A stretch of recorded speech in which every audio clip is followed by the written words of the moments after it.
সাবেক police মহাপরিদর্শক IGP বেনজির আহমেদকে দুবাইয়ে গ্রেপ্তার করেছে সংযুক্ত আরব আমিরাত পুলিশ। দুদকের দায়ের করা একটি মামলায় গ্রেপ্তার করা হয়েছে তাকে। আর পুলিশের সাবেক এ কর্মকর্তাকে গ্রেপ্তার হওয়ার খবর সোশ্যাল মিডিয়ায় ব্যাপক আলোচনার সৃষ্টি করেছে। সেই আলোচনায় প্রতিক্রিয়া জানিয়েছেন ঢাকাই চলচ্চিত্রের জনপ্রিয় নায়িকা পরিমণি।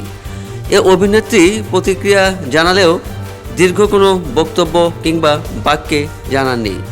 মাত্র একটি শব্দ লিখেই নিজের উচ্ছ্বাস প্রকাশ করেছেন। বেনজির আহমেদকে কিভাবে গ্রেপ্তার করা হয়েছে এমন একটি সংবাদের ফটোকার্ড নিজ টাইমলাইনে শেয়ার করেছেন পরিমণি। তিনি ক্যাপশনে লিখেছেন, মজা। তার এই একটি মাত্র শব্দ প্রকাশের পর মন্তব্যের ঘরে নানা ধরনের আলোচনা শুরু হয়েছে সোশ্যাল মিডিয়ায়।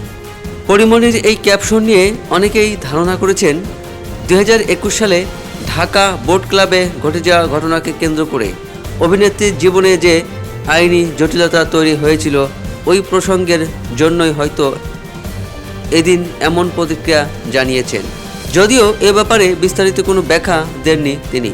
প্রসঙ্গত 2024 সালের 4 মে বেনজির আহমেদ দেশ ছেড়েছেন বলে আইন শৃঙ্খলা রক্ষাকারী বাহিনী বিভিন্ন সূত্রে জানা যায়। তবে সেদিন তিনি কোন দেশে গিয়েছিলেন সে ব্যাপারে বিস্তারিত কোনো তথ্য জানা যায়নি। এরপর থেকে লোকচক্ষুর আড়ালে ছিলেন সাবেক এ আইজিপি।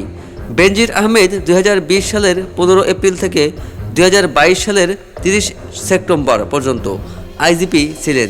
এর আগে তিনি ঢাকা মহানগর পুলিশ ডিএমপি কমিশনার ও র্যাবের মহাপরিচালক হিসেবে দায়িত্ব পালন করেন। মানবাধিকার লঙ্ঘনের অভিযোগে 2021 সালের ডিসেম্বরে র্যাবের 7 কর্মকর্তার উপর নিষেধাজ্ঞা দেয় যুক্তরাষ্ট্র।